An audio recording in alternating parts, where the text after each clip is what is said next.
اللهم صل على محمد وعلى آل محمد كما صليت على إبراهيم إنك حميد مجيد. اللهم بارك على محمد كما باركت على إبراهيم وعلى آل إبراهيم.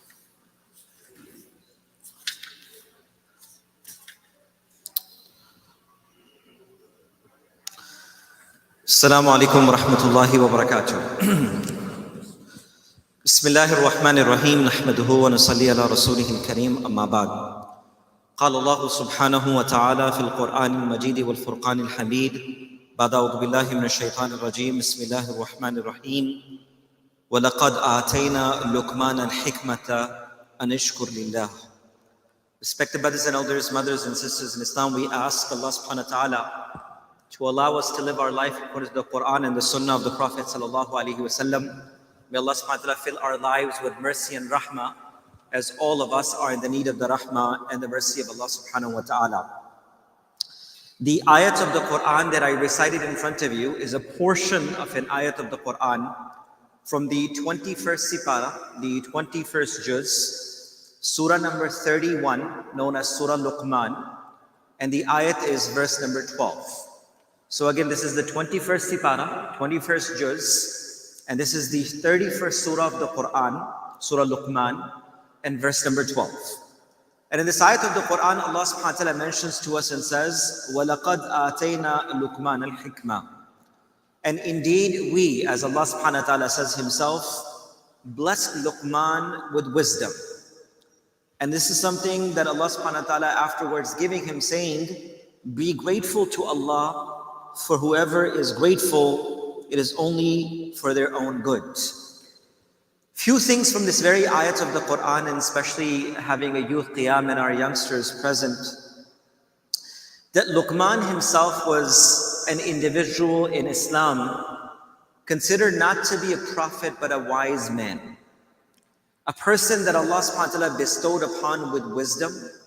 And as we also know from the history itself, that he was given a choice between kingdom and wisdom, and he chose wisdom over kingdom.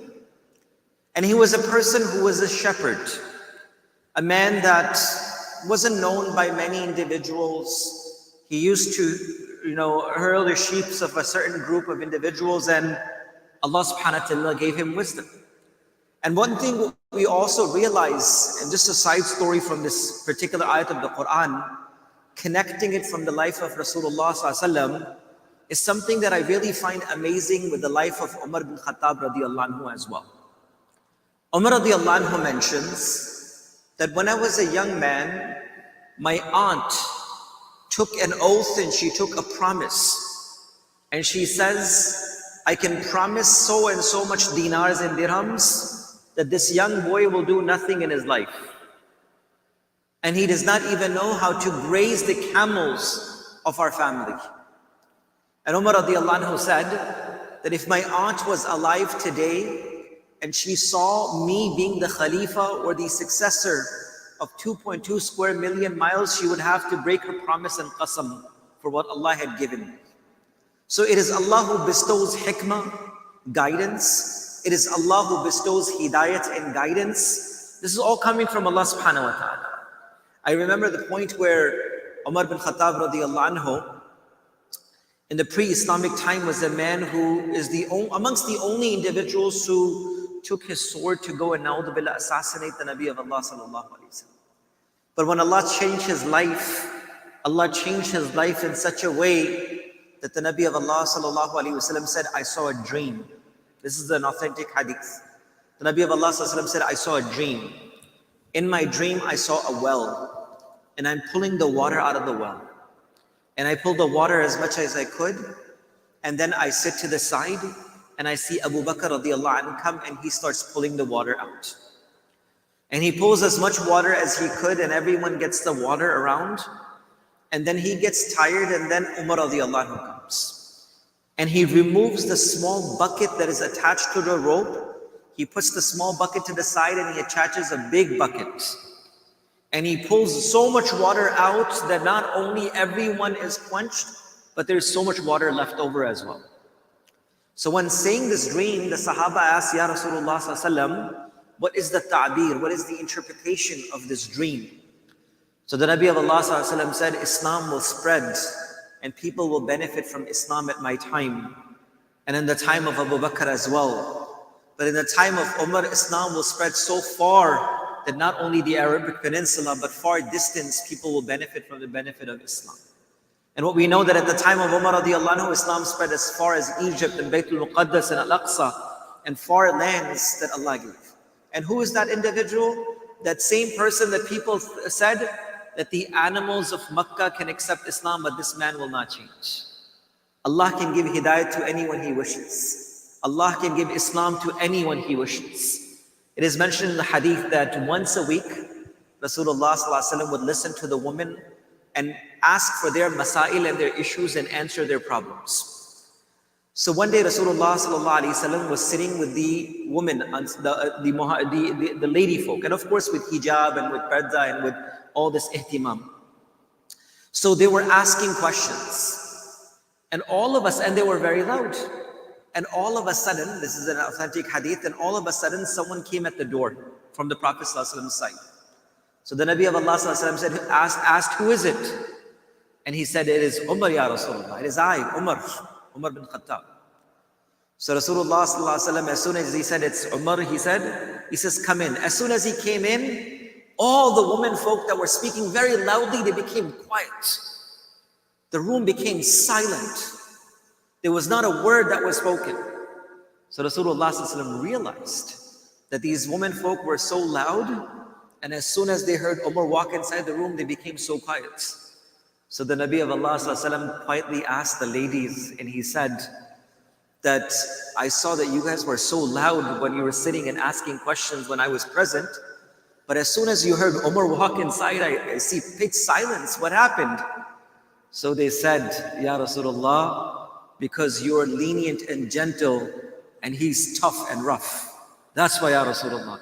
So the Nabi of Allah sallallahu alaihi wasallam smiled at Umar and he says, oh Umar, do not worry about their statement. For the path that you walked, even Shaitan, Iblis is scared of Umar bin Khattab radiallahu anhu. This is who Allah bestowed. A man that people said that the animals can become Muslim, but this man will not change. Allah gave him hidayat. The Nabi of Allah sallallahu alaihi wasallam said, all of us will be placed inside the qabr, the grave. We'll be asked with three questions. Mar Rabbuk, who's your Lord, who's your Prophet, and what is your religion? Or one riwayah, what do you say about this man, Muhammad sallallahu alaihi wasallam? So the Nabi of Allah sallallahu alaihi wasallam said, everyone will be asked these three questions. But the Nabi of Allah sallallahu alaihi wasallam said, oh Umar, why is your case so different? He says, Ya Rasulullah, what happened? He says, Umar radiallahu anhu said, Ya Rasulullah, but I only have one question. And the question is, will I be in my senses, in my qabr? He said, yes. He said, Ya Rasulullah, I'll take care of it. And as soon as he said this, Rasulullah sallallahu alaihi wasallam said, I have been informed by Angel Jibreel alayhi salam that the time that Umar bin Khattab radiallahu anhu will be placed in his qabr, rather than the angels asking him questions, he will rise and he will ask the angels approaching him, who is your Lord? Who is your Rabb? And what is your religion? Allah is my Rabb, Muhammad sallallahu alaihi wasallam is my messenger, and Islam is my deen. And Rasulullah says the angels will become frightened and say, have you been sent for us or we have been sent for you? The questions will be changed.